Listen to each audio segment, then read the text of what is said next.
Hello friends, இன்றைக்கி நான் பூ கட்டிகிட்டு இருக்கேன். பூ வாங்கிட்டு வந்தோம். சரி, அது எப்படி கட்டான்னு உங்களுக்கு அப்படியே காட்டிடலான்னு ஒரு வீடியோ எடுத்தேன். இந்த பாருங்க, இப்படி ரெண்டு மேலே ஒன்று இப்படி கீழே ஒன்று வச்சுக்கோங்க.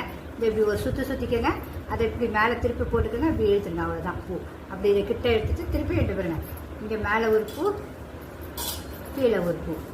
மல்லி எல்லாருக்கும் பிடிக்காதவங்களே, பூக்கள் பிடிக்காத பெண்களே இருக்காதுல்ல, பார்த்தீங்களா? அதை பாருங்க, இப்படி வச்சு அவ்வளோதான். இப்படி கட்டிட்டு அப்படி ரெண்டு வரும்போது இப்படி கொஞ்சம் லைட்டாக சுற்றிக்கோங்க. அழகாக பால் மாதிரி வரும். இது பாருங்க, மேலே ஒன்று கீழே ஒன்று, இப்படி ஒரு சுற்று, திருப்பி மேலே ஒரு சுற்று. இது பாருங்க, என் பேரை விளையாண்டுட்டு கிடக்கான் பூவில். சரி, விளையாடட்டும் பிள்ளை, போய் எடுத்து விளையாடட்டும் விட்டுட்டேன் நானும். அவனுக்கு போக தானே மீதி, குட்டிக்கு போக தான் மீதி. சரி, விளையாடட்டும். எப்படி இருக்குது பாருங்கள், பால் மாதிரி வரும் பூ. இந்த பாருங்க ஃப்ரெண்ட்ஸ், 2.25 முழம் வந்திருக்கு. 60 ரூபாய்க்கு 2 பாக்கெட் வாங்கியிருக்கேன். எவ்வளோ நெருக்கமாக கட்டியிருப்போம். இவ்வளோ நெருக்கமாக வரவும் வராது. வீட்டு வாசல்லாம் வரும்போது 50 ரூபாய் சொல்லுவாங்க ஒரு முழம்.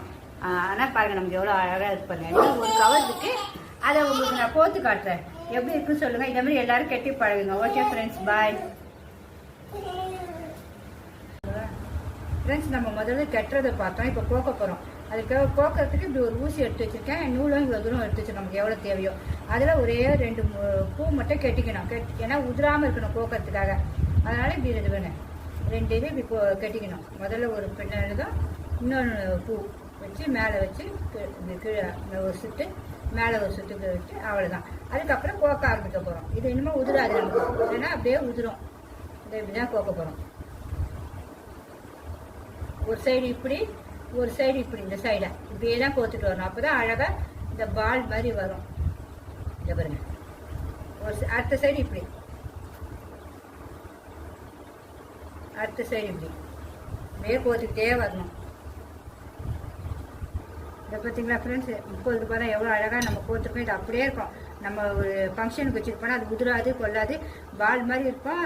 அதுமாதிரி மொட்டாவே இருக்கும். விரியாது அவ்வளோ சீக்கிரம் டக்குன்னு. நம்ம இப்படி கட்டும்போது இதேமாரி லாஸ்ட்லேயும் நம்ம ஊசியில் கோத்துட்டு இப்படி ஒரு 2 முதல்ல இப்படி கட்டினாலும் அதுமாதிரியே கட்டி முடிச்சிடணும். ஏன்னா அப்போ தான் உதிராமல் இருக்கும். உங்களுக்கு அப்படி கட்டுற பாருங்க, மேலே ஒன்று கீழே ஒன்று, அவ்வளோதான். கட்டிட்டு நூலை கட் பண்ணிங்கன்னா ஒரு ஃபங்க்ஷனுக்கு அழகாக போகும்போது சூப்பராக இருக்கும். எல்லாருமே உங்கள் தலையில் இருக்க பூவை தான் பார்ப்பாங்க. ரொம்ப அழகாக இருக்கேன்னு. இங்கே பார்த்தீங்களா? இந்த பாருங்க. ஓகே ஃப்ரெண்ட்ஸ், பாய்.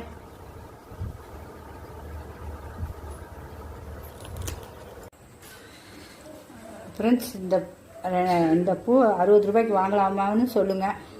உங்கள் ஊர்லேயும் எவ்வளோன்னு சொல்லுங்கள். எல்லாருக்கும் இது சென்னையில் பிடிச்சிருந்தா லைக் பண்ணுங்கள். ஓகே, பாய்.